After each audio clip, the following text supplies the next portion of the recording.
తాయిత్తు కట్టించుకుంటే ఉన్న దెయ్యం పోవటం సరిగదా, లేనిపోని దెయ్యాలు కూడా నీ దగ్గరికే వస్తాయన్న సంగతి నేను ఒక భూత వైద్యుడిగా మాంత్రికుడిగా చెప్తున్నాను, గుర్తుపెట్టుకోండి. ఎలీషా ఏలి అనే యూట్యూబ్ ఛానల్ని మీరు దాన్ని దర్శిస్తే మీకు అందులో పాటలు ఉంటాయి. మీరు సబ్స్క్రైబ్ చేయడం వల్ల మీకు అప్డేట్స్ వస్తూ ఉంటాయి అప్పటికప్పుడు. ఎవరు ఎలా కడతారో నాకు తెలియదు, కానీ మేము కట్టే విధానం చెప్తున్నాను, మీరు జాగ్రత్తగా వినండి. ఈ తాయిత్తుల గురించి కనుక మీరు తెలుసుకుంటే కట్టే వాళ్ళని కూడా మన దగ్గరికి రానియమాట, అంత చండాలం ఉంది దీంట్లో. ప్రియమైనటువంటి దేవుని పిల్లలారా, మేము 2 రకాలైన తాయిత్తులు కట్టేవాళ్ళం. అమ్మా, తాయిత్తులు అంటే తెలుసా? నువ్వు అక్కడికే తెలుసు, వాళ్ళందరికీ తెలీదా? తెలుసు అంటే ఏమంటాడో, తెలియదంటే ఏమంటాడో అని చూస్తున్నట్టున్నారే. ఒక జలం సిలేరు గొట్టం ఉంటుంది. ఈ యొక్క జలం సిలేరు గొట్టము మనందరికీ బాగా తెలుసు. ఒక రకమైన తాయిత్తు చెప్తాను. నేను ఎన్ని రకాలు చెప్పానండి? 2 రకాలు. పగలగొట్టు చూస్తే లోన అంత రాగి రేకు ఉంటుంది. దాన్ని మన హిందూ సహోదరులు రక్షరేఖ అని పిలుస్తారన్నమాట.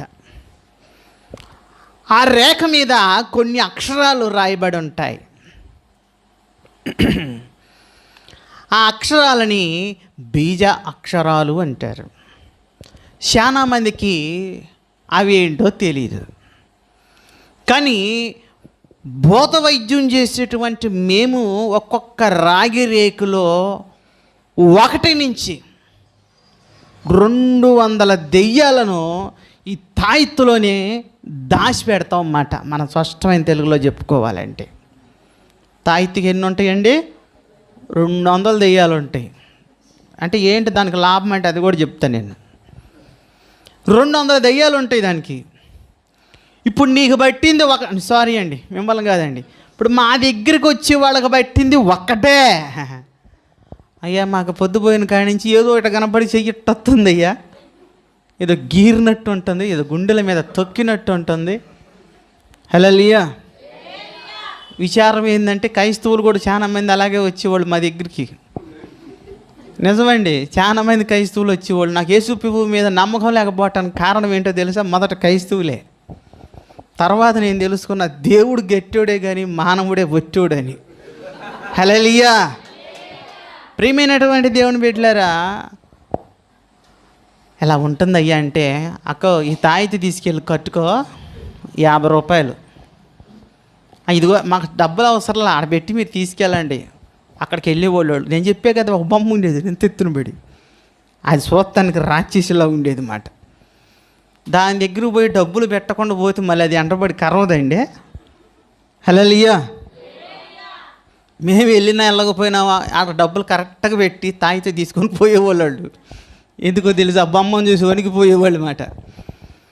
తీసుకెళ్ళి కట్టుకునేవాళ్ళు మాట. ఇప్పుడు మన లెక్కకు వద్దాం. వాళ్ళకి పట్టింది ఒకటే. మేము ఎన్ని పంపిస్తున్నాం వాళ్ళు ఏమిటి? 200 పంపించేవాళ్ళం. మీకు లాభం ఏంటి మాస్టర్ గారు అని మీరు అనొచ్చు. చెప్తున్నాను, తినబోయే కూరకు రుచి ఎందుకండి చెప్తున్నాను. వెళ్ళి మెళ్ళో కట్టుకొని హాయిగా ఉండేవాళ్ళు. 2 రోజులు బాగానే ఉండే, 3వ రోజు మళ్ళీ వచ్చేవాళ్ళు. ఏంటమ్మా ఇలా వచ్చావంటే, నువ్వు కట్టిన తాయిత్తు కట్టిన కాడి నుంచి ఒంట్లో జ్వరం వస్తుంది, గుండెల్లో బరువెక్కుతుంది. మొన్నటిదాకా ఒక బాధే కానీ ఇప్పుడు బాధ 100 రెట్లు ఎక్కువయింది అని వచ్చేవాళ్ళు. మాకు తెలుసు నీకు అలా వస్తుందని. తెలుసా? తెలుసు. ఎట్ట తెలుసు? ఇది తాయిత్తో పోయేది కాదని మాకు తెలుసు. అట్లనా? మరి ఆ రోజు చెప్పొచ్చు కదండి అని అడిగేవాళ్ళు. చెప్తే నువ్వు నమ్మవు కదండి, డబ్బుల కోసం ఏదో చెబుతున్నాడు అనుకుంటావు కదండి, అందుకని ఇది తాయిత్తో పోయేది. మరి ఎట్లా పోద్దండి? నల్లకోడు ఉందా? లేదు. దోలాడుకొని తీసుకురా, 2 కిలోలు ఉండాలి. హల్లెలూయా. అట్లనంటావా? నల్లకోడి అయితే మా దగ్గర కోళ్ళు ఎన్ని ఉన్నాయి అనుకుంటున్నా? కోళ్ళ ఫారం అన్నీ. మా ఇంట్లో సరుకులు ఎన్ని ఉన్నాయి అనుకుంటున్నా? సూపర్ మార్కెట్ అన్నీ. జనం వచ్చే కొద్దీ మాకు ఈ సరుకు పెరిగేది అన్నమాట. తెస్తామండి కోడిని. కోడే కాదు, 12 గుడ్లు కావాలక్క, పూజ చెయ్యాలి కదా అనేవాడు. అవి కూడా నాటు గుడ్లు, శ్రేష్టమైన గుడ్లు కావాలి. ఒక చిత్రం అండి, భూత వైద్యుడు ఏది చెప్తే అది తూచా తప్పకుండా చేస్తారు. అవసరమైతే కాలికి బలపం కట్టుకొని ఆంధ్ర అంతగా భారతదేశం కూడా తిరుగుతారు. ఏది చెప్తే అది ఖచ్చితంగా తెచ్చిచ్చేవాడు. అసలు విషయం ఏంటంటే, నేను చెప్తున్నాను ఇందాక, మేము కట్టే తాయిత్తులో ఉన్న దెయ్యాలు వాళ్ళ నానా పేతలను పెట్టి పీడించేయమాట. ఈ సంగతి వాళ్ళకి తెలీదు. 50 అనగానే తీసుకెళ్ళిపోయేవాళ్ళు మాట, అటుపోయి ఇటు వచ్చేవాళ్ళు మాట. తాయిత్తు కట్టించుకుంటే ఉన్న దెయ్యం పోవటం సరిగదా, లేనిపోని దెయ్యాలు కూడా నీ దగ్గరికే వస్తాయన్న సంగతి నేను ఒక భూత వైద్యుడిగా, మాంత్రికుడిగా చెప్తున్నాను, గుర్తుపెట్టుకోండి. జీవితంలో పెద్ద తప్పు ఏంటో తెలుసా? భూత వైద్యులను, మాంత్రికులను ఆశ్రయించటమే పెద్ద తప్పు. హల్లెలూయా, పెద్ద తప్పు మాట. ఆ పని చేయకూడదు అసలు ఎప్పుడు కూడా.